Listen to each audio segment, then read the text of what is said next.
Hey, everybody. How's it going? Hey, welcome, everybody. Sorry we're a little late. I think this is the first time we were ever late, but hey, we've got tons of people with us. Yes, we do. It should be a very fun, different stream that we've ever had. You know, this is really more about communication and learning of, Yeah, man. Yeah, I can't wait to see what we're going to do here. We have a lot of people in the chat tonight. Yeah. We got Jim Cox. How's it going, Jim Cox? We have Joseph Murphy. Hello, Joseph. How are you? Mo Biggs. Hail, Mo. And, well, maybe that's it for right now, but we'll get moving in. Let's introduce some people here. We have on our stream tonight members from the chat. I know that a lot of you on this watching us tonight are very familiar with them. First person we're going to introduce is Danger Vanessa. Hello, Vanessa. How are you? I'm doing pretty good. Hi, guys. Hello. Thank you for joining us tonight. No problem. Hopefully you still feel that way at the end of the stream. Yeah, I've been trying to toughen up for tonight, trying to get ready. Well, you know what? We called the show Duke It Out because we thought there'd be more arguments. Right. So we look forward to that. Okay. Okay. So we also got Eddie Winkler. Hello, Eddie. How are you? How are you? Thank you guys for having me. Hello, yeah, chat. Man. Hello, Vanessa. Hello, Eddie. Now, calm down, you two. Calm down. All right, and we have Jeremy joining us. Hello, Jeremy. Thank you. What's going on, guys? Awesome to be here.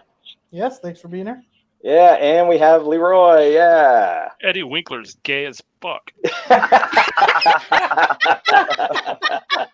Only on Tuesdays. Man. That's an introduction. Yeah, and I thought Vanessa was your enemy. Man, what's happening? Hey, old good stuff. How are you? Thanks for joining. So tonight, everybody, we have something a little bit different. We're selling our own book to the chat, but to the members here of the chat, the show, we're going to have them help us out here a little bit tonight. It was mentioned a few weeks ago on their chat on their show that they would like to see some creators ask people who back books to give some input on some campaigns.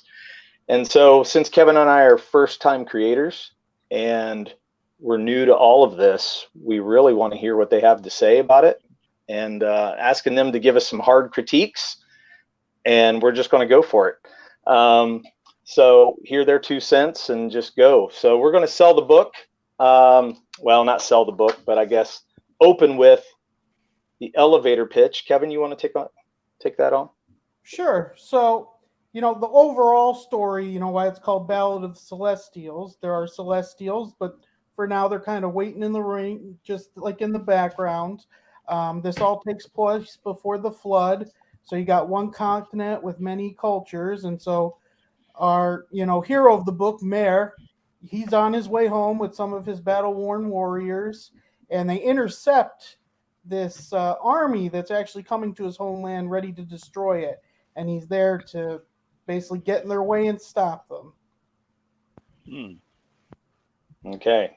So, yeah, and then they find out that army is part of a bigger, more nefarious army later on. Yeah. So it's got some bigger world implications as we go deeper. Yes. Okay. So what else you got, Murph? So, like you were saying, what we were doing this tonight is... I got a suggestion already. Are you ready? Go ahead. Never pitch never talk about your book when you're not sharing art on it on the screen. Ooh. Oh, okay. I got that ready. I can do that. Or the campaign itself, whatever. That's okay. Show something while you're talking about it. Yeah, we'll do this. Yeah. How's that? Nice. Captain America versus Wolverine. I like that. That's it. Yeah. I'm glad you got that. Mike Zeck. Mike Zeck homage, man. Yeah. Yeah, so that's our hero of the story. Very cool. But like kind of how Derek was saying, we've learned a lot from so many other people's YouTubes, and pretty much everyone that's told us to do this or that has kind of worked. and so it seems a big thing of getting other people's info on things is going to help us. So, but kind of going back to the book here, this is a nice action scene. Again, we always, with our covers, we never want to have something on the cover that doesn't happen in the book. I know all comic fans have probably had that sometime in their life, that they bought a book because of a cover, and then the book had nothing to do with that. And Derek really wanted to Seen that several times. I'm sorry? No, go ahead. And so Derek really wanted to do an homage cover. And it's honestly interesting just talking about the cover. That's one thing we did want to bring up tonight. How many covers should you have? We've, kind of looking at so many other people, covers is a big seller, but there's even a person that had like 24 covers. Yeah. What do you guys think? How many covers is too much? How many covers is not enough? I know Vanessa's chomping at the bit. I'm wondering if there's anything else you want to tell us before we kind of get in there. So So the reason this book even came together is I was writing a novel for the last 20 years based off my love for Lord of the Rings. Once I saw those movies in 2000, fell in love, was writing, but I never did anything with it. Met Derek because we worked together, found out Derek was a great artist, just watching him doodle, and told him the story, told him the ideas of what the Celestials are, told him about, before the flood, so we can make all the cultures we want, all the kingdoms we want, overarching stories, a lot of the mysteries and things.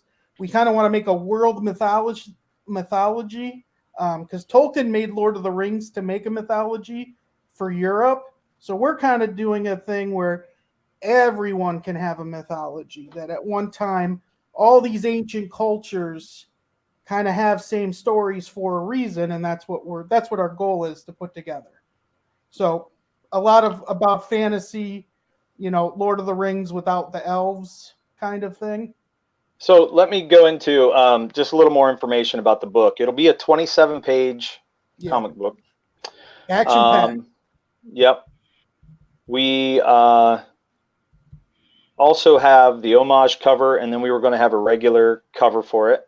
And then we were talking about doing a wraparound cover for it as well. And then right now, our pre-sign-up page is up right now, where you can get a free sketch card if you sign up ahead of time and back the book. Yeah. Is that more what you were looking for, Vanessa?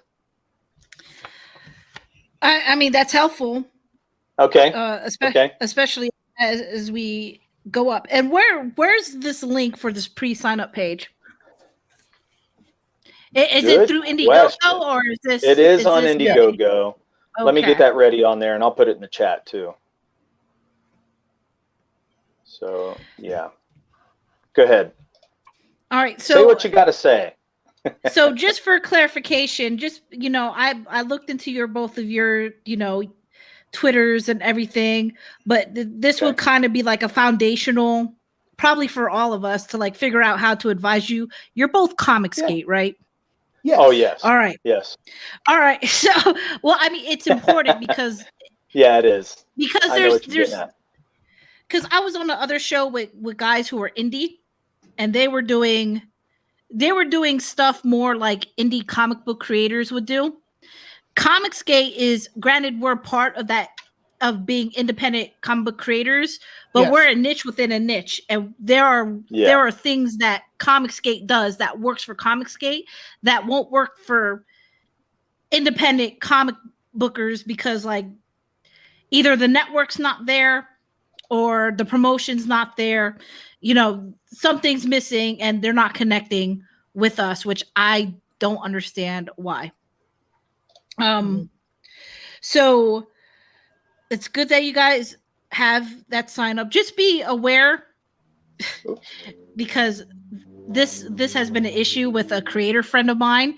You only have 6 months for this list to be up.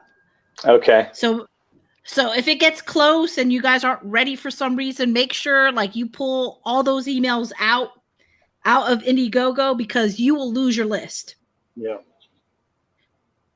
What happened? We've seen it happen. Yeah. Derek. Amanda's the new host. Kicked Oh. himself out. no. We lost one, but we got Amanda. Yeah, That's it. I'm still here, so we'll go with it. Oh, you don't have big boy StreamYards. Damn it. It was gonna Oh, be boy. a party. Oh, is it? Okay, I can back out. No worries. No, you're good, Amanda. Good. If Dirk left, well, he's still around here somewhere. He's lurking. I don't Lurking in think the we are back. good. I think to do this, we really need. He him only has here. available to leave 6, right? Yeah, no, I'll leave. Yeah, Bye. Yeah. Oh, see, we didn't We even love you, know Amanda. that. Well, on. I tried, guys. I tried. I wanted to get her in for a minute so she could say hello. So we'll talk to her in the chat. So sorry about Yeah. that, Amanda. So go ahead. Go ahead. well, I mean, I'm about to go in, Eddie, unless Okay. you're about to go in too. No, I was gonna. His first question was about the covers, so I was gonna say something about the covers. Okay. But go ahead, Amanda. Can you hold it, because Yep. mine's more kind of like, Yes. because that's more specific to a campaign, where mine's more like, hey guys, you need to kind of change direction a little bit. Okay. So a lot of us here are big fans of the mail-in method, where Okay. like mail-in is big on like, hey, build your YouTube channels, try to get it up to 1,000 subs, which sounds like a lot, right? Yeah. Obviously you want more. It's the basic, because what I've seen is that based off sub count, what you're trying to do is convert 10% of your subscribers into customers. So if you aren't even close to that, it's like you're kind of not ready, because you don't have a big enough microphone. And I'm not trying to say that disrespectfully, because you're there fine. are a lot of people. Yeah, there's a lot of people who don't have that, but Yeah. they're really entrenched with the network. One example of this is Phil Diaz. Phil Diaz goes everywhere. He's friendly with everybody, so he could get on bigger channels to to advertise his book. Yeah. So that's what I would. Jim Cox says, first step, invest in paid StreamYards. I wouldn't necessarily do that until like you're further along on, because basically you're treating every creator should be treating YouTube is like, for most of us, minus Eddie and minus you guys, this is a hobby, right? Like, I'm not going to pay for freaking StreamYards. The heck I look like. But you guys, this is your business. Yeah, So this is a business definitely. expense. That's why we yell at Eddie to get like better stuff and you get on streams, because it's a business and we want him to do well, right? So really working with like the network and connecting with other creators and making friends, doing stuff like this does go a long way as far as like you guys connecting with the network.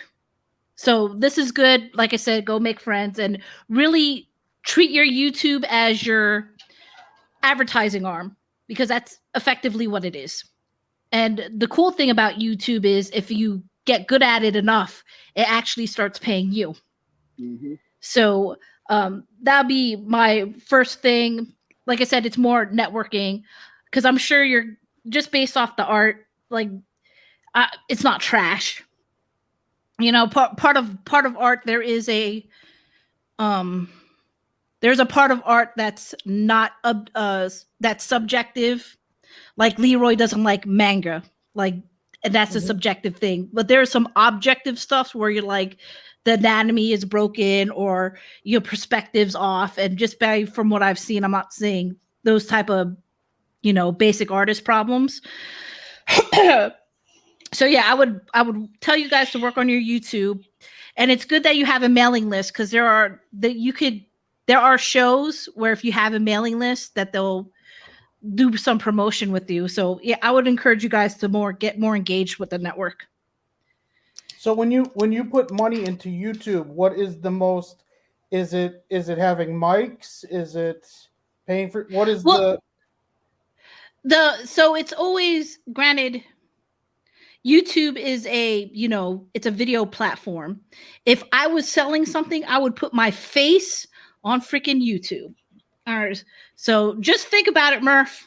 I'm not selling anything, Crackhead and Leroy and myself and even Amanda, like, we're behind avatars for various reasons, and that's fine. But yeah, if you're selling something, I would put your freaking face on video. As far as I usually am. I use Yeah. my camera off my laptop, but Yeah. it's flickering. That's a couple so shows you've been off, but yeah, for the most part, you are on. yeah. Yeah, but I would. Are you saying like we honestly, should buy like professional cameras, or how no. big of a difference is it? Like No, I mean, but some of the YouTubers that I know that have hundreds of thousands of subs use just $35 webcams. You know what I mean? As long as you have something that works and that can get a clear picture across, you don't need a crazy professional camera. I would say right now, anyway. Yeah, right now, and honestly, sound is more important than Yes. the visuals. Yes. Okay. So if you're gonna spend money on anything first, it'll be a microphone. And honestly, you don't really have to spend a lot. Like I used a Yeti Snowball. I hear good things about the Yetis. Yeah, a lot of people. It seems to be a common one in CG. Yeah. Yeah, so like the Snowball is like $50. You That's could what get Fraga a uses used. too, yeah, you could get a used like Yeti blue mic off freaking Goodwill. Goodwill has a website. They have good stuff on there sometimes. Or if you're not, because saying that you need a $300 microphone starting out, that's a freaking lie. Yeah. You just need something better than what your computer has. Yeah. Like don't use your freaking computer mic. Actually buy a microphone. I mean, yeah. So, but again, that would be my first purchase is the mic. Okay. And then camera. I mean, normal. Depending on how old your computer is, it could be fine. But then you could buy like a $40 webcam down the road. And honestly, what Eric Weathers uses, I think he told what it was like a Logitech. It's like $99, but that's down the road. I really wouldn't spend too much on YouTube. Okay. Until either, your jobs or whatever, you get spending money, birthday, whatever, Christmas is coming. Hey, baby, can you get me a da-da-da? Whatever. Okay. Yeah, well, I mean, I'm big on for creators not to accrue a lot of debt during this stage. Sure. Yeah. I mean, that's why you're crowdfunding, right? Versus like taking a loan. Yes. Oh, yeah. So, sure. I mean, like I said, mic is more important than video. In this, because at the end of the day, you could throw on an avatar and it's fine. It's just like a podcast. And some of the people who watch, because you'll get a lot of lurkers, or you get like some, depending on the chat, because people got shit to do, right? Like they're cleaning while they're listening to you, which is totally fine. 100% okay. Okay. But yeah, and then when you turn yourself on, just make sure like your background is neutralized, aka it's clean behind you. Yeah, like this is my son's room. There's definitely a bed. Yeah. Well, I mean, you're not the only, like a lot of gamers do that who like stream on Twitch and YouTube. They'll stream from their bedrooms. It's like, just make sure their bed is freaking made. Yeah. Don't look like a slob behind you. Well, like it's a little bit of an illusion. Yeah, it's a little bit of illusion, right? Because like, look at Eddie's setup, right? Like it's neat. All the paints are neat behind him. God knows what it looks like in front of him, right? As long as behind you looks fine. Right. In front, in front. For all we know, this is his wood shop, and there's like 2x4, like a chair getting made in front of him. There's a meteor crater in my wall. Yeah, who knows? See the outside. Got like there's popcorn freaking crackheads that he can see through the window. Oh, hey, Darren. So YouTube is the best by far for social media. Twitter, Facebook. YouTube and Twitter seem to be where a lot of the customer base is for CG. Yeah, like a YouTube channel would probably be your main hub, but yeah, Twitter's a definitely a good secondary for promotion. Promoting your streams, your mailing lists, your books, and stuff like that. Hey, I'm going live. It lets everybody know because sometimes we all know how fickle the notification system can be on YouTube. Sometimes the notifications don't always go out. So, having Twitter is definitely a good promotional arm too.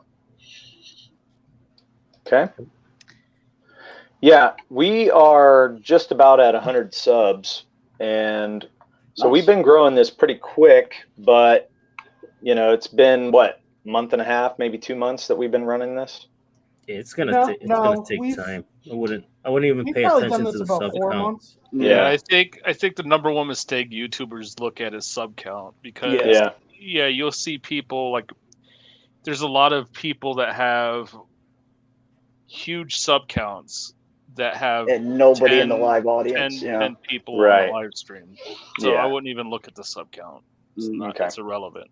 Yeah, right now I'd be more focused on like what Vanessa was saying. You know what I mean? Just get out there and start meeting people, networking, get in the different various chats, and try and get into all the different little clicks. Because CG is these days, it's a lot of different clicks. Try and hit them all, stuff like that, and just meet people right now. Build your network. Well, I know I'm trying to get in almost everything I can. Man. Well, it's good that we were this even is on getting Red recorded. Gaze. Yeah. Well, what's your take on covers, Leroy? I think, your first campaign. I mean, 2 covers. That's what you should do. I think you guys. That's what you said. I'd agree with that. I don't see a need, if you're running a first campaign, to have like 16 covers, especially if you're a lesser known artist. I mean, we just did the nominations for the awards, and you could see it's like Roquefort, Shane Davis, and Dylan Young, right? So and for me, like when I see 3 covers, that's okay for me. But when I see more than 3, especially like on a first-time creator, sometimes for me it's like, that's kind of too many covers for me. But I like seeing 2 or 3 on on a campaign. That's my comfortable zone. Sorry, Eddie. No problem. I will give you my take as a creator who's done it. A plate change can cost you up to $400. So that's 12 books you got to sell, or I'm sorry, 16 books you got to sell at $25, which may seem like, I could sell 16 books. It's not that easy. I mean, Sovereign Wolf did well, but I mean, that was due to a lot of hard work, a lot of great people. As a first-time creator, especially if you're looking to pay for your book by the funding and actually crowdfund the book. I self-funded it.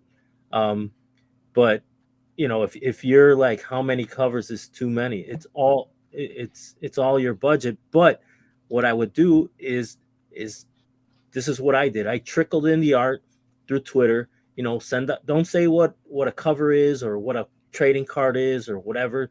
Just tease some art. People tend to like that. And people, you'll get feedback like, this is awesome. Is this a cover? Is this a poster? Whatever. Just trickle it out and then make your decisions, based on, on certain things. Obviously, this is a cover. This is a standout cover. I would make that, Sorry, I changed it. Whatever. But you have 2 things going that I didn't have when I first started Twitter. You have a channel.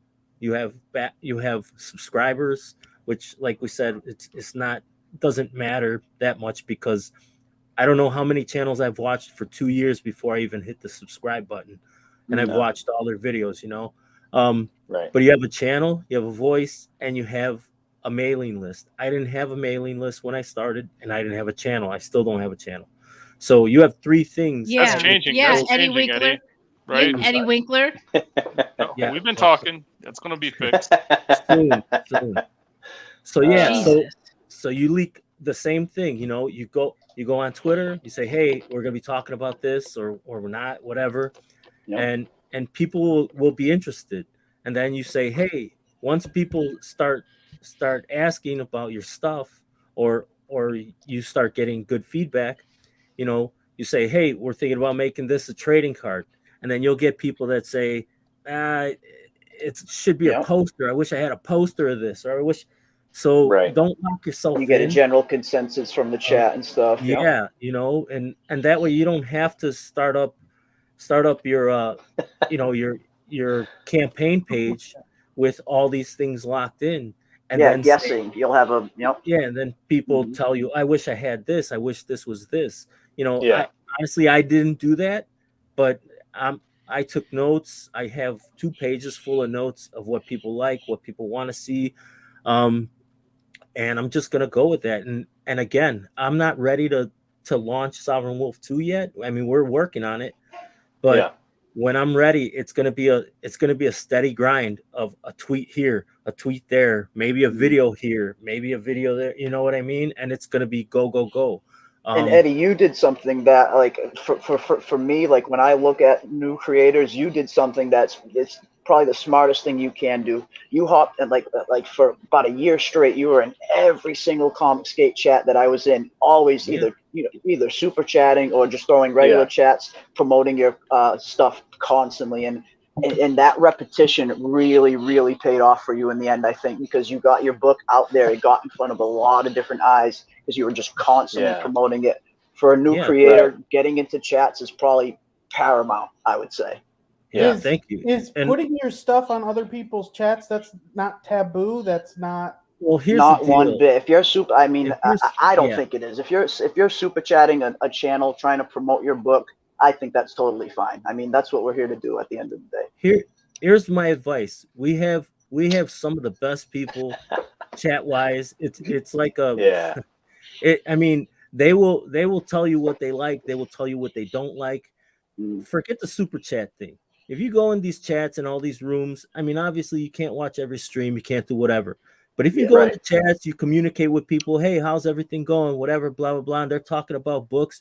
You don't have to interact with the hosts at all. You can say, hey, chat, I'm thinking about this book and it's about these Celestials or whatever. What do you guys think? And they'll give you feedback. You know, they don't have to, but they'll give you feedback and you can find out from there. And then that's one, Eddie's totally right about that. And that's one not mistake, but maybe misstep I see some new creators making at times, where they'll come into CG and they'll first try to cultivate relationships with fellow creators before they're establishing themselves with the fans. And I just think that's a misstep. I think establish yourself with the fans first and then try and cultivate those creator relationships, because it really shows a lot to the fans when you're in all these chats or promoting, you're trying to meet people saying, hey, this is who I am, this is what I'm offering, if you'd like it, take a look at it, yada yada. Stuff like that goes a long way. That's what I've been trying to do. I mean, I have been in a lot of the chats, and it's worked. I mean, I've listened to Rob, Replicator Rob, I've listened to you guys, I've listened to a lot of different people, and it is working. I mean, it's starting to really take off, and it's been great. And in fact, the fans have really backed us more than some of the creators. So it's been really cool to get those relationships. It's the fans that are going to be backing at the end of the day. I mean, you definitely want to get on all these shows with these creators too. Absolutely, don't get me wrong. But it's the fans at the end of the day that are going to be, taking you home. And Jim has a perfect point in the chat too. He's saying, do what Eddie is saying, but don't take over the chat with shilling your stuff. Converse, don't push. And that's there is a line there. You don't want to just be 24/7 shilling. So yeah, he's got a good point. Yeah. One thing I wanted to get everyone kind of else's input on what Eddie just said, because our comic's 27 pages, we've been, kind of holding back on showing things. Should we not be showing full pages and more just show panels at times, so we kind of have more stuff to show for a longer period? I think that's totally up to you. You can definitely crop things and just show little pieces, and don't be so content on or so hell bent on showing your book. I mean, if you look at some of the biggest campaigns, there's only a little bit of stuff that's being shown. The best thing you can do is tell people you have a book, get familiar with what those people like. Like I look at campaigns. Hold on, Eddie. I disagree with that so bad, and I find that I do funny. A little bit. Listen, Eddie will laugh too, because Eddie gets me excited even more about my book, because I'm friends with Eddie. Let's be upfront. Sure. Yeah. So Eddie will drop art to me, and I'll get more excited for that book than I was before, and I'm a fan. So I would disagree with Eddie as like, don't show any art. I'm like, no, abort. And especially interiors. Like when we see interiors, I love seeing a good cover, don't get me wrong, but when I see interiors, I get a really good sense of what the book is going to really be like, and that's the stuff that I personally look for. I love seeing a good cover, but I always look for good interior pages. So I would say definitely show some of that. But yeah, you don't want to show everything, obviously, but definitely you have some interiors to show. All right, I'll refine my statement. Don't show everything too soon. Like Yes. if you're not ready to Yes. launch, don't show the whole book, and then when you're ready to launch, there's absolutely nothing new on the campaign page. Right. Yeah. Right. Because people We've only been showing about 3 pages right now, and the cover, the homage cover. Yeah, but you guys could even show panels. You don't have to show pages, right? Yeah. So, Okay. Yes. Yeah, you could show individual panels. Yeah, like they were saying, just crop it down. Show a panel here, panel there. but 'cause we show always art show on a stuff that will, slow, like ruin the Eddie. story. I agree with Eddie. You show what he's saying is you show art on a slow drip, right? So Yeah. that's what I think. That's what he's saying. I would 100% agree with that. Okay. Yeah. Well, I mean, so here's the thing. Like I said, crowdfunding is great for creators because you're getting a 0 interest loan that you don't have to pay back. Mhm. So, Right. if you're trying to entice people to back, you need to show something. Granted, 27 pages, you're not going to be able to show a lot without giving away plot. But you do need to show art. Right. I mean, if a lot of campaigns, what they'll do is they'll pick their 3 pages or whatever, and then they'll update the campaign as like progress has happened. So it'll start with line art, then it'll get inked, and then it'll get colored. And I'm kind of like whatever on dialogue on a campaign page as far as like showing progress, because like I don't have the rest of it. So it's like I don't care what's in, like right now I don't care what's in those bubbles because I don't know where this page lands, so it doesn't matter to me. Some people want to see the lettering, so that's normally I be wouldn't something, show the lettering. Yeah, but I mean that's something you guys could talk about, figure out what you want to show. But yeah, so you, like Leroy said, you have to show something. Do you have to show an entire page? No, you could show whatever art that you have coming out, a cover, a panel, or whatever, a splash, whatever. But yeah, you have to show us something. I would say this. I would say this is how important it is. I would say I watch Inglorious Rex, as you guys probably are aware, right? But I notice when Shane or Starlight Cats too, when Shane will drop artwork, he'll get backers almost immediately. Like if he goes on Twitter and says, "Hey, look, this is what I'm working on," and it's like, boom, backers. Yeah. So I mean, it is important. It is important, right? Because it shows us 2 things. Not only does it show us, art that we'll be interested in, but it also shows us that the book is actively being worked on, which is 2 pluses. So yes. So just to jump off that, Jeremy, our book is fully drawn and inked. We need to get it lettered and colored. So those are the 2 things that need to happen. Well, that's good. You guys already got all the line art done. That's that's good. Yeah. And we really only been showing stuff when it's colored. We really didn't think of showing like the black and whites, but it sounds like you're all in consensus that that's fine to show black and white and then later show it in color, kind of double. I think so, yeah. Well, no, the perfect thing on that, right, is you could show up black and white, and then you don't have to show anything new. You could just go 2 weeks later and drop the same thing in color. Colored, and a lot of people like seeing that process. They like seeing the line art, and then they like seeing the finished product version when it's all colored. You know what I mean? A lot of people like the process. So yeah, I think that's totally fine to show line art. Okay. The slow drip though. Yes. Right. Yep. Slow, like you can Eddie drip. The Eddie drip. Yep. Like you can crop that page to where it's just right around that bubble, and that guy reaching out of that just grave. the dude at the bottom, exactly. I mean, and it would have the same effect as the whole page would, showing it. Yeah, absolutely. Okay, we can do that.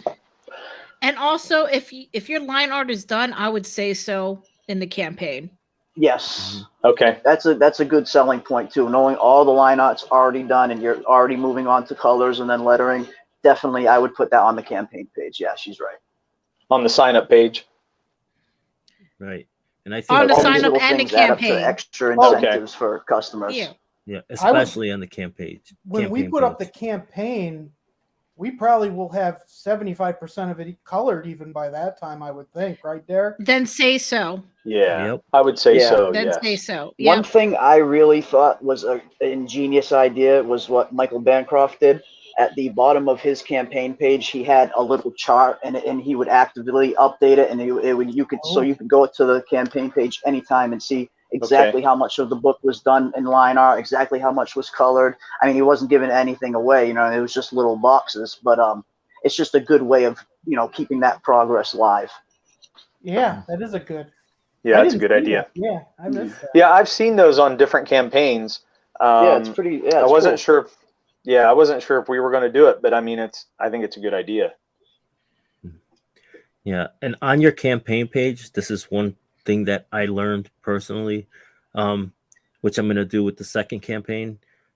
Keep the page as neat as possible. I started off kind of in the middle, and as my campaign went on, you know, as I added stretch goals, and I just started adding more and more to it, and it just became so long. You know, not everybody's going to read all that. Indiegogo has like a template with like, what are the funds going to be used for? Oh, what about the creators? What is your motive for all that?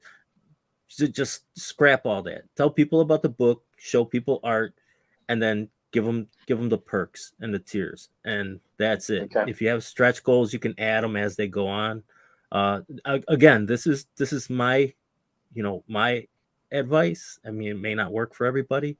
One thing I do now is I'll look at the campaigns that I back, and I'll see what perks and what tiers are being purchased the most. I'll also see like, you know, the type of information they're giving. Maybe some is more clear. Maybe, you know what I can do. But yeah, just keep that page neat. People want to go in there, read it, know about it, and back it. The longer they're on that page, the longer they're gonna think, maybe I'll come back to it, or, you know, maybe this is for me, or maybe it isn't for me. If you keep them intrigued, they'll back it, and they'll go, I want to find out more about this, you know. Yeah, I think that's opinion. great. Look, I want to give out my number one because I don't know how long we're going, but and Eddie is a prime example of this. Like, so for first time creators, what I see happen the most is you tend to get into a group within CG, and that's where you hang out, and that's it. You'll see somebody like Phil Diaz or Eddie Winkler, they go everywhere because, you know, I mean, I see you a lot around in the pockets, or the pocket is, I call them pocket, of CG where I'm at, you guys. And that's cool. But I'm telling you right now, there's people in Mandy's chat that I never see over where we're at. Yeah. There's people over in Frega's chat that I never see over where we're at. It's very important that you guys go everywhere.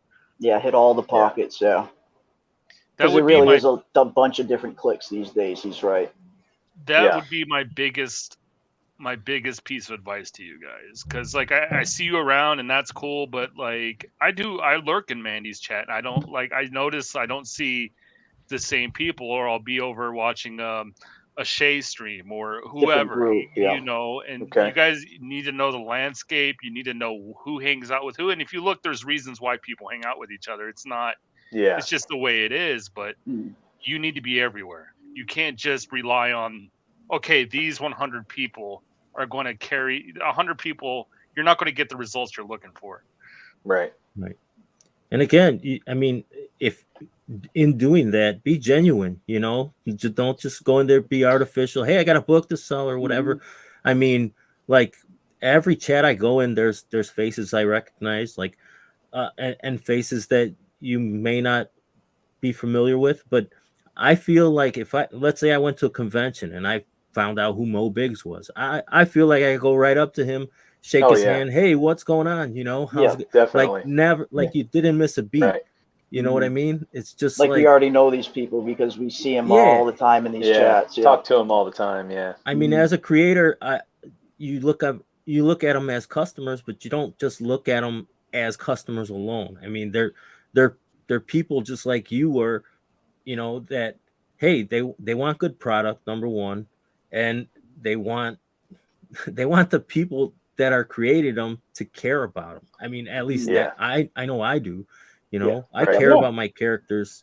You know, I'm not going to let anybody, you know, shit all over them, like what's going on with, you know, whatever. But I mean, the more I don't know if it's about you caring. I think you need to give me a reason to care. That's what you did so well in right. Sovereign Wolf that I think a lot of CG fails, and this is getting into book like writing or whatever. And I know that's not what we're doing here, but there are a lot of CG books. You get the first one, you put it down, and you have no reason to care about the damn character, and that's a shame, but it's kind of true. Yeah. Everything's always tied emotionally. That's what get people. I mean, your favorite characters you can probably even describe in one or two emotions. Yeah, but I would say slowly and keep everything neat and clean and transparent. Let people know how far you are. If you're going to run into any problems, put it in the updates. And don't go into thinking, hey, I'm going to quit my job after this book. You know what I mean? I don't know if you are. There's no way. You know what I mean? If you get 12 backers and that's enough to cover the printing of those 12 books and not put you in a crazy amount, whatever, print those 12 books. Those 12 books will turn into 24 the next time. Those 24 turn in, you know what I mean? I mean, that's the way I look at it. I don't look at the numbers. I look at people that email me and say, this is a great book, or, hey, I wish you would have did this. You know what I mean? I mean, just because even if someone didn't back on that first one, they might come to the second one. Exactly. So, right. How often are we supposed to email our email subscription list?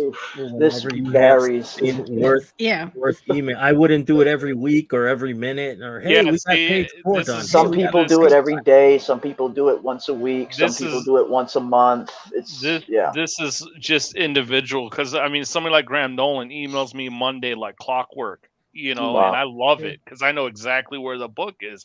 But I think weekly's good. Yeah. So, but some people like Jim Cox, he's like, "Hey, get the hell out of my emails, man!" Like, it's just, you're never going to please everybody on this. Yeah. What I would, you're not going months without updates. Like as long at the very least you're giving out an update, every 2 weeks to a month with progress. I mean, and you're not following. The last thing you want to do is go, 2 months and have no updates on the campaign, because then customers start to think, all right, what's going on? Is the book even being worked on still? It's always good to keep that communication clear.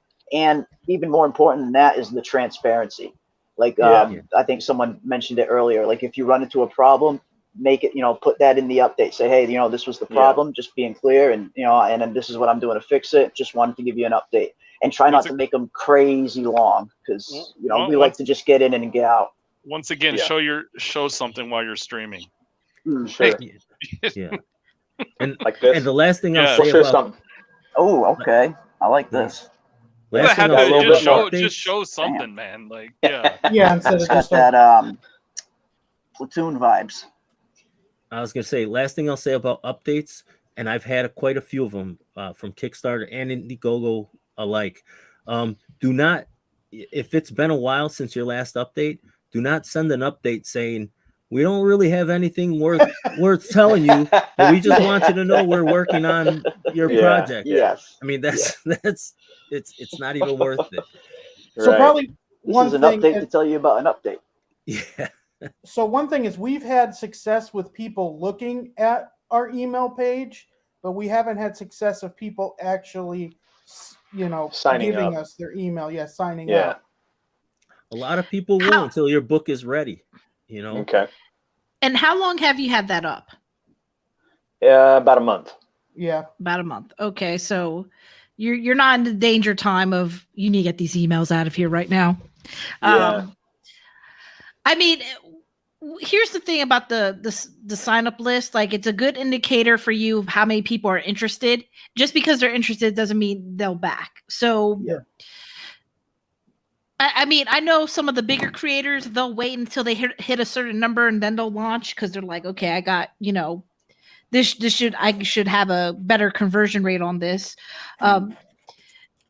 So, I mean, I wouldn't, at your point right now, I wouldn't send out a lot of emails until you get closer to an actual launch date, which obviously you would still have to decide upon.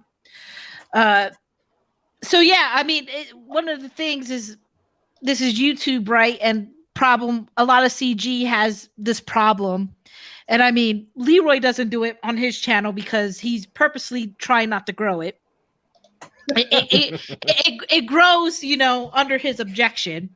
But there is something to say. But if you're liking this content, please hit the subscribe button, hit the notification bell, so you know when we're going live. Also, we have a mailing list for our new campaign. Please check it in the description.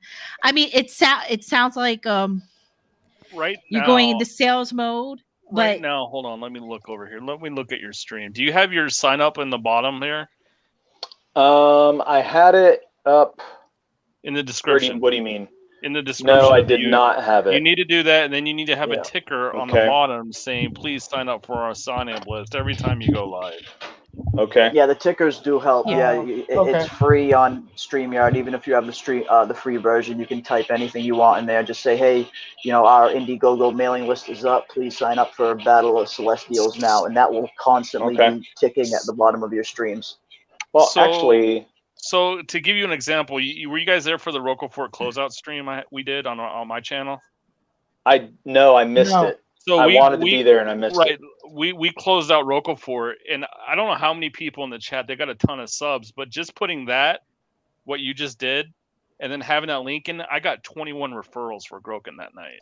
Oh wow! Yeah, I got a ton that night too. Yeah, I think I got like 9. Yeah, it was going off. It does help.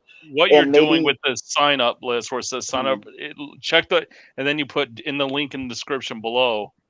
And even pin it to your live chat, even like right when you're about to go live, throw a link to your mailing list in the live chat, and then you can click on that and just pin it. That way, anytime someone new comes into the stream, the first chat they'll see is that, oh, here's the mailing list, and they can click right on it. Oh, cool. Okay. Yeah, I wasn't sure how to do that. Yeah, and don't feel bad about doing, because like I said, a lot of people feel weird doing that. Basically asking for a sale. But I mean, the saying is, you have not because you ask not. Like, you need to start asking. Right. Yeah, you got to promote yourself. Yep. It's basically you're closing all the time. Like, will you please sign up for a mailing list? Yeah. Michael, how you doing, man? One thing I just thought of, kind of going back to the Twitter thing. Is it okay with us just having our own Twitters, or do we need to have our comics its own Twitter? Or yeah. So the most important thing is your name matches your YouTube name on Twitter. That's the most important thing. So if your name on YouTube is like you have it Murph, like here, like I could see your avatar where it says Murph. Yeah. That needs to match up exactly what your Twitter says, exactly whatever you type into chat. I've got like 5 names. Yeah, no. Yeah, this is one thing we give Shelby Robinson grief for all the time, because everyone knows him as Shelby Robinson, and then you get on YouTube and it's American Discord, and it's like, yeah, Leroy's right. You want those 2 names to match up, because people will just get to know you better and easier that way. They'll recognize your name as opposed to who's this American Discord guy. And don't change your avatars. Once you find an avatar for YouTube and Twitter, leave them. Don't ever change them. Because when I'm scrolling through Twitter, I'm looking for avatars for who's posting. Yeah, a lot of people do go by avatar. Yeah, see, that's the thing. I have a bunch of different avatars too. Yeah, don't do that. Not as a creator. I don't even do it as a fan. I was sure as hell wouldn't do it as a creator. Right.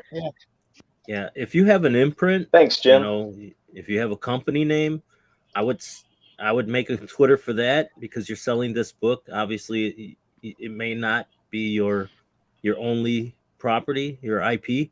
So maybe, start your imprint with that. And then if you have individual pages, maybe have in your heading or whatever, a link to that site so that people know where to get your books. That's what I would do. I only have 1 Twitter. So, I mean, it's only used to promote books, my books and other people's books. But yeah, Wait, you should talk with me on your Twitter. I do? No. So your Twitter is used for selling books, promoting books, and shit talking with Vanessa. Only be honest, DMs. Eddie Winkler. I never talk crap to you unless it's like in response to something. I'll never show us the receipts. I don't believe you. I don't believe you, Vanessa. Yeah. Believe all women. Yes. No, that dog don't hunt here, boy. Right. This guy looks like he believed all women. Oh man. Yeah, Michael says he doesn't know who we are yet. Did you see how Go ahead, Jeremy. Jim? You saw how Jim put your link in the chat there. Yes, that was great. If you go through the YouTube app, if you go through YouTube and you click on that, an option should pop up to say that says pin to chat, and it'll stay there all night. And that's another thing. I mean, obviously I'm not in a ton of channels outside of CG, but if you get yourself familiar, we have some of the best mods. I mean, if they get familiar with your book, you pop in there, you say hi. I don't know how many times I just pop in there, say hi, and then the next thing is, they're just hey Eddie, and then there's your link, and I'm like, hey, thank you, So even expand on that. What Eddie's exactly right, but I would say you have to find yourself an advocate. I like to use the word advocate. You need to find yourself. Like, I get really excited about Eddie's work. Everybody knows that. But there's going to be somebody like that for you guys. You guys got to go out and you got to find them. You got to find them, and they'll go out and they'll go to other channels and they'll advocate for you. They'll be on Twitter advocating for you.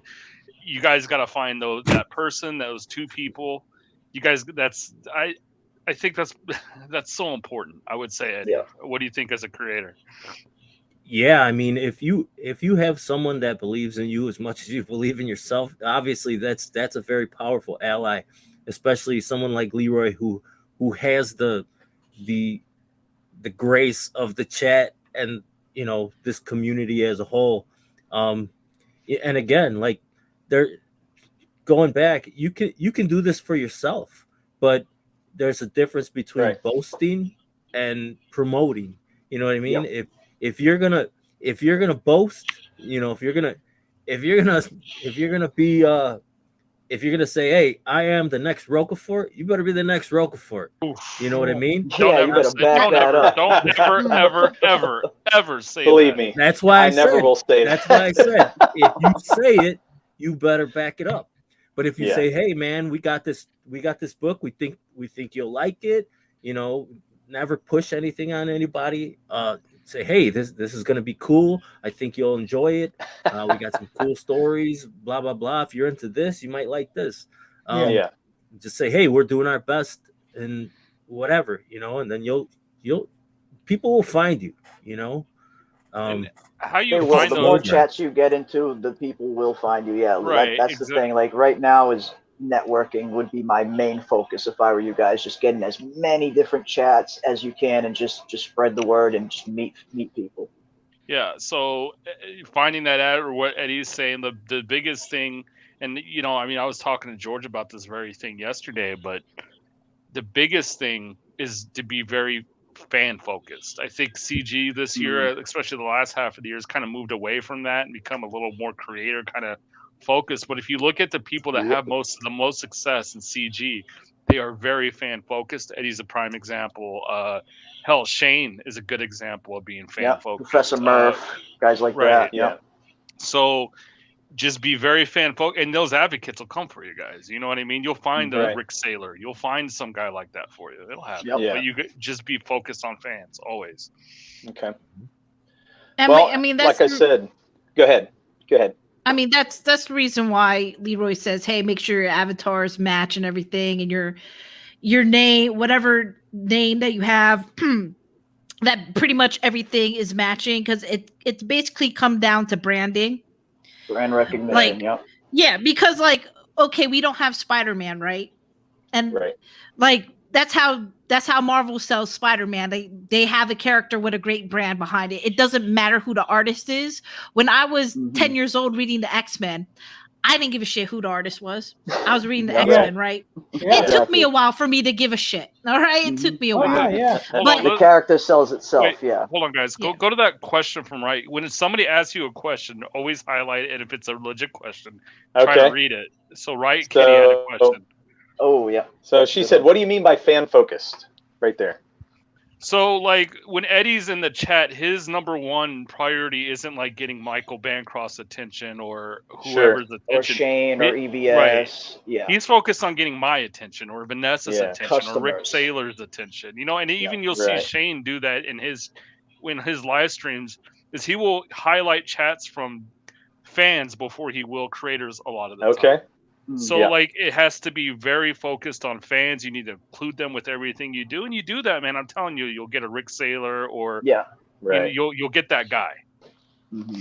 Okay. And we've seen it happen a lot where, you know, I mean, and it's only natural. I mean, new creators come into CG, they see these big creators with these big platforms. Of course, you know, they naturally want to get on those channels. But I do see a lot of missteps sometimes where creators try to cultivate more creator relationships before they're establishing themselves with the fans. And I always advocate for meeting the fans first and getting in the chat and talking to the fans, and the other stuff will come. And I mean, honestly, if you look at Stefani Renee as kind of an example of this, that dude did 6 months into chats just saying hi.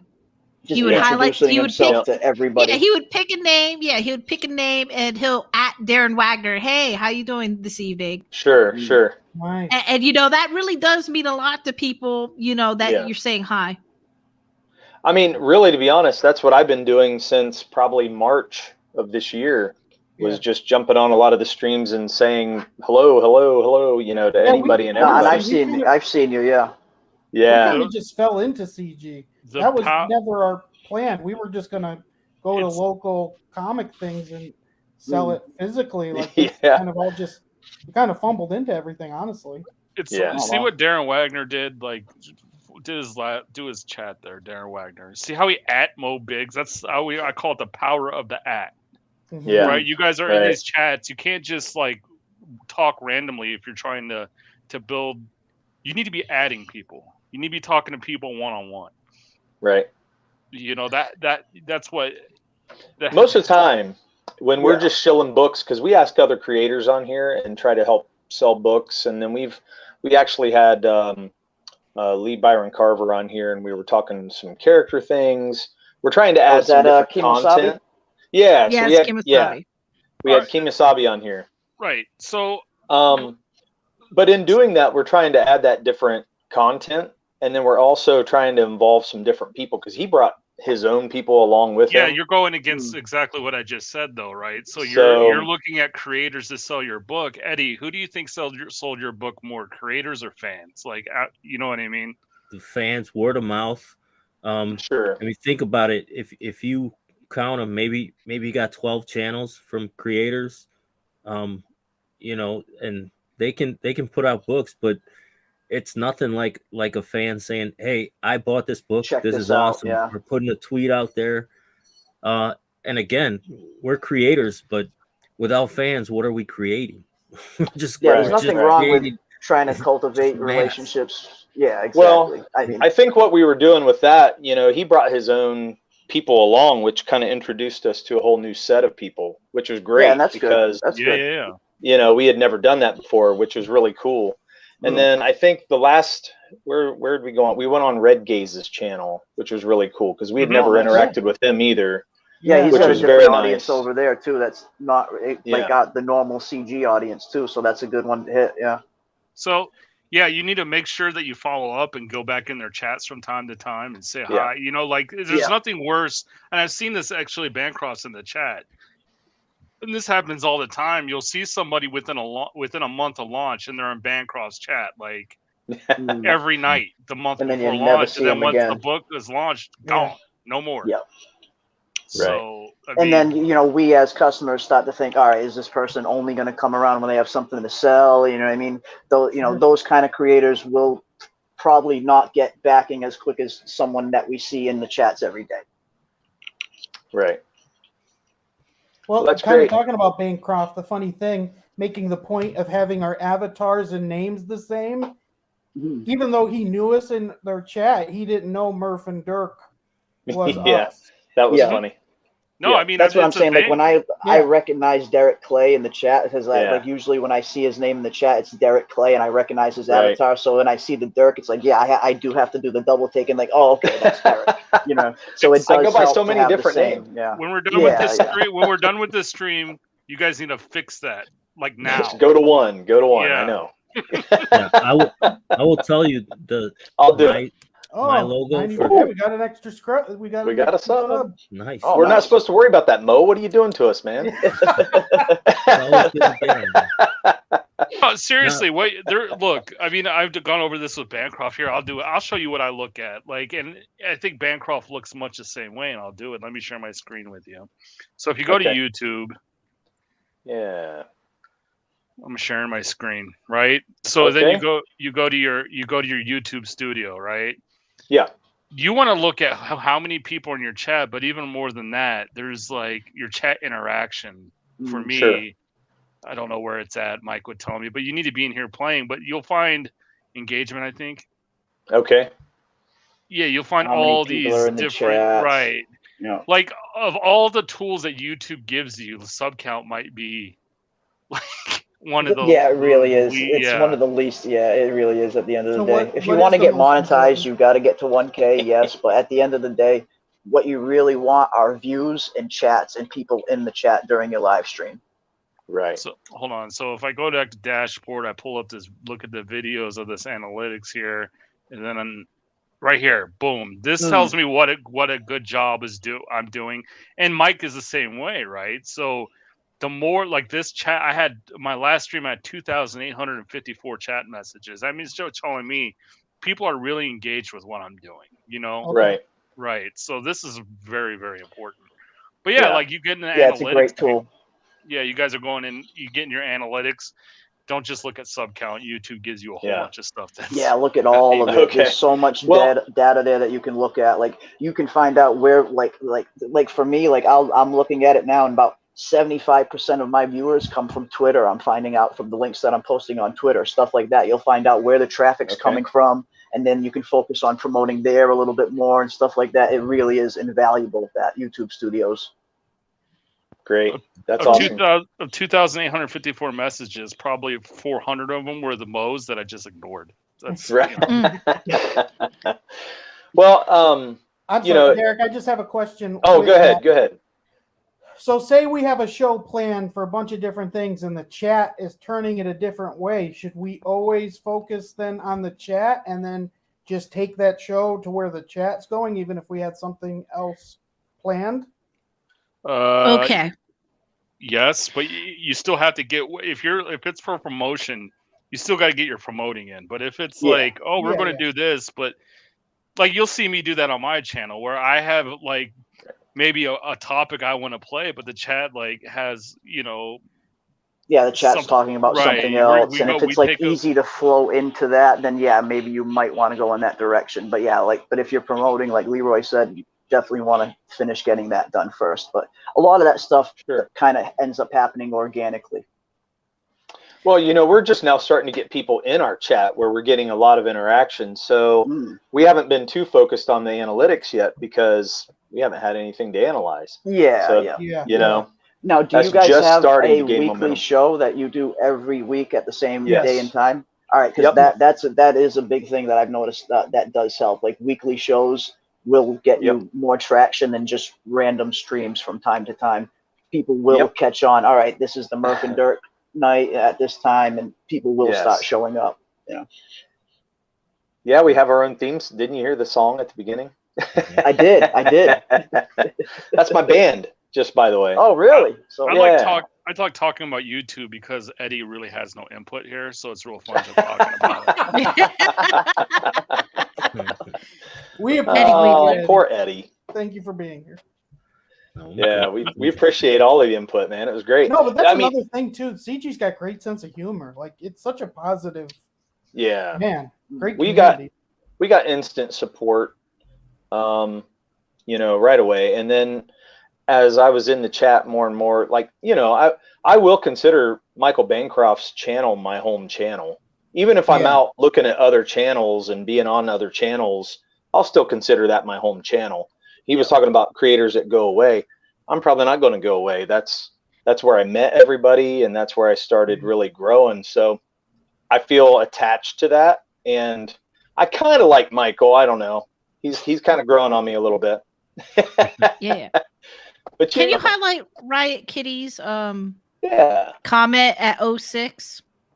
Was it that one? So yeah, so Riot Kitty says, unfortunately, I can't do a weekly show. It sucks, and I know that's why my streams hurt. Here's the thing about streams. Your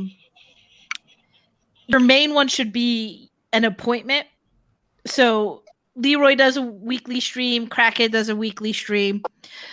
But the thing is, it's the appointment is more important. So if you say, hey, I'm doing once a month, I'm doing the 15th at this time, and that's when I stream, then hey, stick to your ground on that one. Right. But as far as like gaming the algorithm with YouTube, pretty much CG has figured out like streams ain't it. If you get super focused on like growing your channel, it's 10-minute videos. But like some people, that's a lot of editing for some people, unless you do like one take and like StreamYards. So yeah, it's basically and even then you have to set an appointment. There's a lot of like travel channels I watch. They release their videos at noon on a Sunday, noon Eastern Standard Time. So it's basically you're setting an appointment. Yeah, and right, Kitty, if you come in only once a month, that'll give you plenty of time to get, your content together and make sure that you're ready to go. So, maybe prepare on less, and then you'll have a really good stream for that one time a month. So maybe that's what you need to focus on for now. Yeah, sticking to a schedule definitely seems to help, because like I'll do random streams where I just do like a random book review or a random stream, and it gets about half the views that my weekly streams get. I've noticed, and I've only been doing it for a few weeks now, but sticking to a schedule those streams seem to do a little bit better. Yeah. So, because I was actually thinking, I'm a big collector in Marvel omnibuses, and me and Derek have talked about doing reviews like movies or things, or is that just wasting our time that won't help with the book? If that's what I say, if that's what you like and that's what you're comfortable with, then do that, stick with it, and don't stray from it. I mean, we haven't even started that yet, but just thinking about what's important. Don't fake it. Like that's one of the reasons why I haven't started a stream yet. There's a few topics that I want to really go into. But I'm not gonna do the catchy story of the day in the news. I'm not gonna do that. I'm not smart enough to do that. I don't have the time to do that. I'm gonna do things that I know about and things that I like, and maybe the people that like those things will come and join. If not, obviously you have those like Leroy. He has the chat, then he has certain other things like this week is going to be there's different topics. He has his top 10 list shows. He has different shows. What I'm saying is you on your channel, you can have on this day, you're going to have your regular show, but on Wednesdays or whatever, it's going to be your book reviews. And then you'll get two different audiences sometimes that maybe these guys don't want to hear about your book, but they want to hear the review. And then after hearing a few of your reviews, maybe they're like, oh, these guys are cool, I'll get their book. Or, I mean, that's the way I look at it. Like Mark Polton, he's got his comic book shows and he's got his wrestling shows. I like wrestling, so I'll watch those. I also like comics, so I'll watch those. And sometimes there's a good handful of guys in there. Sometimes it's me and another guy, Right. Don't quit. Don't say I got a bad time slot. There's really no good time slot. Everybody streams whenever they feel like it. Would it be great to have a schedule? Yeah, but I mean, it's just not right. It's not practical. So again, if you guys have your weekly show, stick to it, and viewers will find it. Yeah. Well, I met Amanda and Jim by doing a draw stream just on my own. It was just some random draw stream I started doing, and they picked up on it and started chatting with me. So then they carried over here to this channel. So it was really cool. You just never know what's going to hit with people. Mm-hmm. Yeah, and that's why when you're first starting out, just try a bunch of different things at first if you want. I mean, you'll end up finding your niche. You'll end up finding what works for your channel, what draws viewers, and I mean, it takes a little while to get some traction at first, but just repetition. I would say keep to a schedule, and you'll promote as much as you can, and the growth will come. Right. So I made a PowerPoint to kind of show what our campaign might be in. We wanted to get your guys' thoughts. I know we hit an hour, so if any of you need to leave, Yeah, we've gone over, but I got whatever. about 10 minutes. I'm good for 15 more minutes at least. Yeah, I'm sure. good. Yeah. Okay. Then I got to change the pipe. Yeah, let's hit it. So yeah, we just kind of mocked up what we thought would work for a campaign for us. And hit it hard. Tell us that's a stupid idea, or why the hell are you doing that? I want to hear those things, and that's the whole point of this. I don't hear other creators asking for criticism. And they do. It's just in private, not online. Yeah, it's mostly behind the scenes. Yeah, it's not usually. Well, that's what. Yeah. So because you don't hear it, I'm like, no, let's do it. I think it's good. I want to hear it. I want to hear what you guys think. And the funny thing is, everything we've listened to, people have been right. Like, there's not one thing that people have been wrong in the community about stuff. So. Right. So go ahead, Murph. You want to? I'm sharing put that it up now. Okay, let me get it up there. All right, there it is. So we were thinking these were just your basic definite, because we're 27 pages, we were thinking probably $12 would be a good. We thought digital was important, especially with shipping costs. That seems to even be going up now. And we didn't really, I know there are people against the digital, but again, fans, we want anyone that wants to be able to get it to have access to it. And then we thought we needed at least 2 covers. So any comments, prices, thoughts? For me personally, if I see, you said it was 27 pages? Yeah. Yes. Yeah, 27 pages for $12. I mean, for me personally, I would spend $12 on 27 pages. I think that's a decent price. I don't know. What do you guys think? I think they need to have a 4th tier where they have both covers. Okay, we have more tiers. We do. Oh, okay. These were just that we thought, it wouldn't, that this kind of obvious. Oh, okay. Okay. Yeah. I'll also say this. It's 27 story pages. Yes. Yes. Okay. Yeah. You don't have to do it, but obviously you have 2 covers. Some people are not going to buy both covers. What I did was I put pinups of those covers or little images of those covers so people know what those covers look like. You could put it as a little image. You could put it as a full pinup inside the book.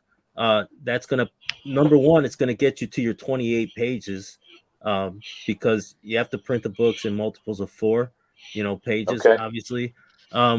So you can probably put both covers in there and then maybe a little thank you page or whatever. That's going to get your book up to 32 pages. It's going to be a little thicker. There'll be a little more information, and then it's going to get you your page count. I don't think the price changes. There's a certain number. I think up to 48 pages. I'm sorry. It may be like a penny difference, from 48 pages to 32 pages. But again, like if you can give people more content, they appreciate. I found they appreciate that more than a trading card or a poster or whatever. If there's more content definitely about your story, I think they'd like that a little more. Well, we actually thought about adding some pages with maybe a stretch goal. We thought about possibly adding 5 more pages to get it up to 32. Okay. Well, but that's if we get so far along, I guess. My take, and I'm sure these guys as non-creators and fans, they might have a totally different take on it. Me, if I got 5 pages that I think should be in this book, I'm gonna add them. I'm not gonna add them as a stretch goal. Absolutely. I kind of agree. If I think it would be better for the second book, I'll hold them for the second book. But okay. I don't want my story to be wavering on if I'm gonna make this money or not. Sure. No, our number 5 one pages, and I kind of like thinking of it like the Lord of the Rings extended editions, where you were just getting either more action or more meat of the character. It doesn't change the story at all. You're still getting into character development, and if you need those 5 pages to develop the character, you ought to be adding them in anyways. I agree with Eddie here. Right. Yeah. And would you rather have a bag of Skittles that has 28 Skittles in it or 40 Skittles in it? I mean, sure. Depending if you like. Well, if they're the same price, 40 all day. It doesn't matter that there's more of the same, but there's more of it. And for the same price, I think people want more of it. And again, if you're already thinking about putting it in, I would put it in. It's not going to cost you anymore. You already said you have the line art for all these 27 pages done. Obviously it takes time, and you want yourself to get paid as an artist. But again, I wouldn't add pages as a stretch goal. One, it makes people think that, hey, I hit the stretch goal, so now it's going to take longer. Now I can finally do the full book. You know what yes, I mean? That too. We've seen creators in the past have stretch goals that are extra pages, and it just makes the book extremely late. Because I've seen campaigns where it's like, hey, for every $1,000 I make, I'm going to add We're adding more pages. So the more money it's a never-ending book. It's a never-ending book. It's like, hey, adding pages does cost for the coloring. Like if we added 5 more pages, that's close to $500. Yeah. Well, again, like if you think that it should be in the book, or you want to hold off, if you want to put it at a stretch goal, again, these are your campaigns. Yeah. Having most of the book done, or like 90% of the book done art wise, maybe it's a good stretch goal, but I would put it for the cost of what it's going to cost you. I wouldn't make it like, hey, for a number that you may or may not reach, put it for a number that is within reach. Maybe that can be the first stretch goal, and then after that, I mean, again, I'm just spitballing here, but sure. I know if I have extra story or art or whatever, I'm gonna throw it in there, and then let that, maybe that'll get you more backers, and the backers, that money itself will pay for those pages. I don't know. Again, it's so important that you get that first book right, man. So important. Yeah. Well, and that's what we were debating. It's really time too, for me to take time out of work, because I have a full-time job. So it's more like, okay, how are we working in 5 pages? We do want to launch in January, probably late January. I think we could get 5 pages drawn. I don't know if we could get 5 pages colored by that time, inked and colored. So that's the thing we'd have to look at. Mm-hmm. Well, so it's a timing issue too. Yeah, and set your fulfillment date reasonable. Obviously it's 27 pages. It's mostly done. And you got 5 pages left to finish, with maybe some pinups. Excuse me. I wouldn't set your fulfillment date a year after that. I mean, it's not reasonable. No. Your book is mostly done, so if you have, don't put yourself on a time limit of 2 months, but you're gonna have 2 months of campaigning, so that's 60 days, right? So maybe if you put yourself 2 months after that, or 3 months after that, with anything within 6 months, if you're still out there, making rounds and making yourself noticeable, and your book is selling, it's going to be a trickle, trust me. But but if your book is still selling and you got your face out there and people still know who you are, then 6 months I think is okay. But put that book out as fast as possible. And account for everything that can go wrong. Yeah. Like don't. I've heard that a lot. And if you think you need bags, get bags. If you think you need boards, get boards. Get them now before your book is done. Right. Because you don't want to say, hey, my books are coming in. It's time for fulfillment. And then there you go to buy your boards and there's no boards or there's no bags or you don't have enough or whatever. I mean, it's just get what you can. It's better to have it and not need it than need it and not have it. Right. And Derek and Murph, are you guys geographically near each other? Yes. About 30 minutes. About a half an hour, yeah. Okay, so you're pretty much in the same area. Yeah, this is what you're not a publishing group, you guys are a partnership, but like anytime people come together to get a project out, in CG, I would recommend that you guys are within like a 2-hour drive, because we had this happen, and I'm saying this publicly because they said it publicly. So Graded 0.5, it's a publishing group that I like their stuff. I don't like all their members, but I like their stuff overall. But their main guy went down. He's had some life issues go on. And because they weren't within like 2 hours, it delayed fulfillment because somebody had to go make a 6-hour drive to go to somebody's house, get the stuff. It's just kind of like a safety thing that if, life happens, if one of you goes down near fulfillment, the other one could just pick up the stuff and get it out to your backers. Yeah. So that's good that you basically live in the same area. Yeah. It's easy. So whenever we want to like brainstorm, we can get together pretty often, actually. It makes it nice. I'm glad I don't have to travel or do online streaming all the time when we want to put things together.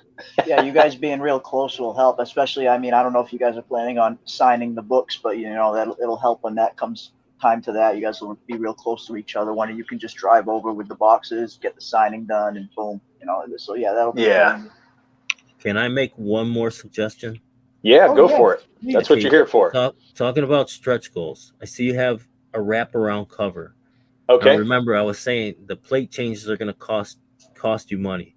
And every time you spend money, you got to look at it. How many books do I have to sell to recoup that money? Okay. So I don't even know how much a wraparound cover would cost. I'm sure it wouldn't cost much more because it's the same thing. I would make that a stretch goal. Hey, if we hit this much, that's a good idea. We're gonna release this cover, as an option. So that way your backers, like maybe you put it as a secret perk where people that have already backed you, they're more inclined to back that cover. You know what I mean? Like Shelby did it, Murph did it. Most of those secret tiers, Ethan's done it. Most of those secret tiers were going out to people who have already backed.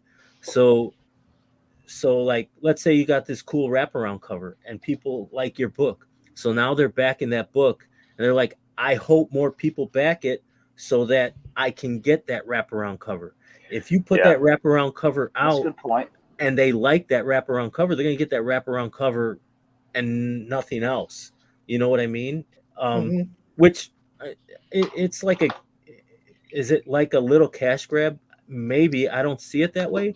But the more covers you get out doesn't mean the more books you're going to sell. Like, not everybody's going to like all three of those covers. And it's just going to cost you money. Looking at it as a businessman part, I'd say if you reach a certain amount to pay for that plate change, then go ahead, unlock it, and then see how many you sell. You know what I mean? That's what I would do. I had 3 covers on my first campaign. I don't know if I'm going to have 3 covers on the second one. Like I said, I'm going to keep it as clean as possible for the second one. And, we'll see what that does. Honestly, I kind of to like hop on what Eddie says for your first campaign, because you don't know what you don't know at this point. And sometimes people don't want to learn from others' mistakes. Sometimes you guys make brand new mistakes. I would try to keep your your first campaign learn from full. others' mistakes. Sometimes you guys make friends. Yes, we have Echo Vanessa. That's what I'm talking about. Just me You on heard her God once, you heard her mode. twice. Yeah, but It's dark. Oh shoot. Dirk. I'm sorry, guys. That's all right. So yeah, I would keep your campaign as simple as you possibly can. Did you just kick Murph? He didn't do anything. Freaking effort in the chat for Murph. He did nothing wrong. Free Murph. I think you're still watching the video. Man. Hey, I'll be back on in a minute. My phone died, so I'm having some technical difficulties. Alrighty. Aside from that camera and mic, internet connection. Yeah. Would you figure having with everybody maintaining a working good at home? connection. Yeah, you'd think it'd be better these days. Oh man, my phone keeps dying and I'm going out. Yeah, I think it's a good time to wrap it up. Charging. Yeah, It just I think it's a good won't time to wrap stay it up. I'm doing it. Yeah. Stop doing that. I'm trying to get everything going and it's not working. So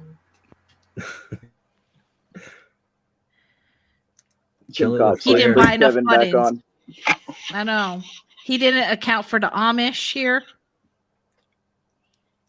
Yeah. I think the Amish What pipe broke? messed Eddie? up my pipes. I got galvanized water pipes, and I replaced one of them before. And I walked into my utility room, and there's like a little spray, almost like a mist coming out. And I'm like, there's like a little hairline crack in one of the like 2-inch couplings. F4 tape. You don't need to replace that pipe. Just get some F4 tape. Yeah, I know, but I'm. No. We're not echoing right now, are we, guys? No, you're good now. No. Okay, my phone died. I forgot to plug it in, and it went out on me. No, no problem. Right. I think I got a duck anyway. Yeah, I got to Okay. bounce out. Hey, But I hope my information was helpful, and everybody no, else. man, I loved it. You guys were very helpful tonight, so I really appreciate you. No, anytime. That's the one thing that's great about CG. There's a vast network of creators and fans to bounce ideas off, and there's plenty of good methods out there that have worked for a lot of different people. It's just get out there and meet people and cultivate those relationships, and the rest will come. Yeah. Yep. Well, thank you. But I'm just really glad you guys gave us some critiques too, and we're going to keep doing this. I might just get a few creators on and get some critiques from them as well. Yeah, just to do absolutely. something, Yeah, Eddie's not a creator. No, he is. Yeah. That's not what I meant, but I meant just like more, because I feel like we heard from one. We're just screwing with Eddie. I know, but no, I'm not minimizing anything Eddie did at all. I think he gave. I do all the time. I think everybody should. Yeah. Yeah. We got it. We do got to keep people honest from time to time. We are fans. Yeah. gotta do it. Yeah. So what happened to Murph? He ducked out on me while I was failing. I got to bounce here. Like He went to see if Voltron was on. I gotta go see if Voltron's on. Well, it's But just like everybody, him, so thank you. thanks, Chad, Eddie. you're great. Dirk, nice to meet you. Yeah, and nice to good meet you luck. too. And Yeah, this was a we'll lot of talk fun. Again. Thank you. Vanessa. You guys take care. Eddie I'll see you Winkler. guys somewhere in the chat You too, after man. I It was good fix seeing my you. problem. So take care, guys. Thanks I'm a lot, Eddie. out. Go Bye. Braves. Okay, so it looks like Murph's back. Yeah, sorry about that. My Wi-Fi went out. Oh, so you're having real technical difficulties. I just had stupid difficulties. Did Yeah, yours my have the Wi-Fi's been exact same shit ever time since as that mine? big storm. Oh, really? Yeah, Mm. It's not my Wi-Fi. It was the phone. I just forgot to check my charge, and it failed. So So literally at the exact same time, we had two different problems. yeah, pretty much. So Pretty much, yeah. They Great were way to closed, end a though. They show, kept the though. show I going mean- for us. Yeah. Thank you guys for doing that.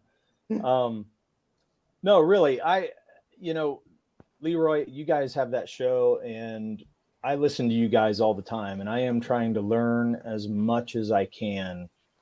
Yeah, there's a lot. And I really just want to thank you, because you've really given me a lot of information, and, you know, I'm trying to run with it. I'm trying to pick it up and do what you guys say and go, okay. Yeah, if you heard what we said for the last 6 months, just get your book out on time, dude. Like, yeah, right. Yeah. Well, and please that's my and thank you. Yeah, that's one of my biggest fears. I mean, I really do want to do that. And not knowing some of the technology, like everything's been such a learning curve, you know?